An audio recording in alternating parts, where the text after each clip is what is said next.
Queen, Ronan, Declan আর Cavan Sullivan একই পরিবারের চার ভাই, কিন্তু ফুটবলের গল্পে চারটি আলাদা অধ্যায়। তবুও তাদের মাঝেই শুধু একটাই, ফুটবল আর ভাইয়ের প্রতি অটুট ভালোবাসা।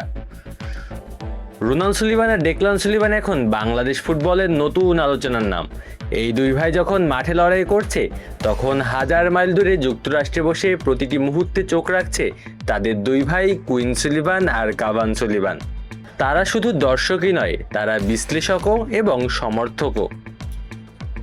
সদ্য সমাপ্ত সাফ অনূর্ধ্ব-20 চ্যাম্পিয়নশিপে বাংলাদেশের পারফরমেন্স ঘিরে যখন আলোচনা চলছে, তখনই উঠে আসে সুলিভান ব্রাদার্সের এই ব্যতিক্রমী গল্প। যমুনা টিভির স্পোর্টস লাইভ অনুষ্ঠানে উপস্থাপক সৈয়দ আবিদ হোসেন সামি এই গল্প সামনে আনেন। সেখানে রোনান জানান, কুইন বাংলাদেশের প্রতিটি ম্যাচ নিয়মিত দেখে, ক্লিপ বিশ্লেষণ করে এবং ভাইদের পারফরমেন্স নিয়ে গভীরভাবে অনুসরণ করে। কুইন আর রোনানের সম্পর্কটা অনেকটাই অদৃশ্য বোঝাপড়ার মতো। এক মুহূর্তের সিদ্ধান্ত যেন দুজনের মাথায় একই সময় আসে। সোশ্যাল মিডিয়ায় ভাইরাল হওয়া এক দৃশ্যে কুইন যখন বলে চিপ ইট, ঠিক সেই মুহূর্তেই মাঠে রোনান বলটা তুলে নেয় এবং একই স্টাইলে চিপ শটে পরিস্থিতি বদলে দেয়। এই ছোট ছোট মুহূর্তগুলোই তাদের ফুটবল সম্পর্ককে বিশেষ করে তোলে।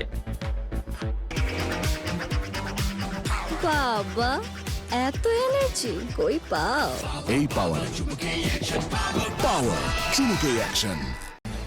রোনান নিজে জানিয়েছেন, তাদের পরিবারের ভেতরে সবসময় ফুটবলের আলোচনা হয়, পরিকল্পনা হয়, ভুলগুলো নিয়ে বিশ্লেষণ হয়। এই পরিবেশই তাদের উন্নতির প্রধান শক্তি। আলোচনায় আসে 2022 ফিফা বিশ্বকাপ প্রসঙ্গও। সেই বিশ্বকাপে আর্জেন্টিনার প্রতি বাংলাদেশের আবেগ পুরো বিশ্বকে চমকে দিয়েছিল। আর্জেন্টিন পতাকা হাতে সমর্থকদের উচ্ছ্বাস, আর্জেন্টিনার জয়ের প্রতি ভালোবাসা আর লিওনেল মেসির হাতে ট্রফি ওঠার মুহূর্ত, সবকিছু মিলিয়ে বাংলাদেশ ফুটবল সমর্থনের এক অনন্য উদাহরণ তৈরি করে। সেই সময় আর্জেন্টাইন খেলোয়াড়দের মুখেও বাংলাদেশের সমর্থনের কথা উঠে আসে। উপস্থাপক সৈয়দ সামি বলেন, ফুটবল এখন আর শুধু খেলা নয়, এটি একটি ভাষা যা সীমান্ত মানে না। আর সেই ভাষার নতুন একটি অধ্যায় তৈরি করেছে সুলিভান পরিবার। বাংলাদেশ আর যুক্তরাষ্ট্রের মধ্যে ফুটবলীয় এক অদৃশ্য সেতু যেন তৈরি হয়ে যাচ্ছে এই ভাইদের মাধ্যমে।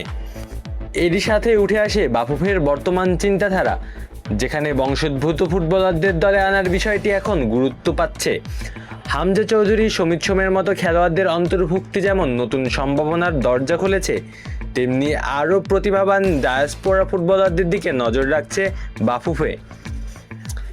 এদিন বাফুফের ভাইস প্রেসিডেন্ট ফাহাদ করিম বলেন, স্থানীয় প্রতিভা আর বিদেশে বেড়ে ওঠা প্রতিভার সমন্বয়ই ভবিষ্যতের শক্তিশালী দল গঠনের চাবিকাঠি।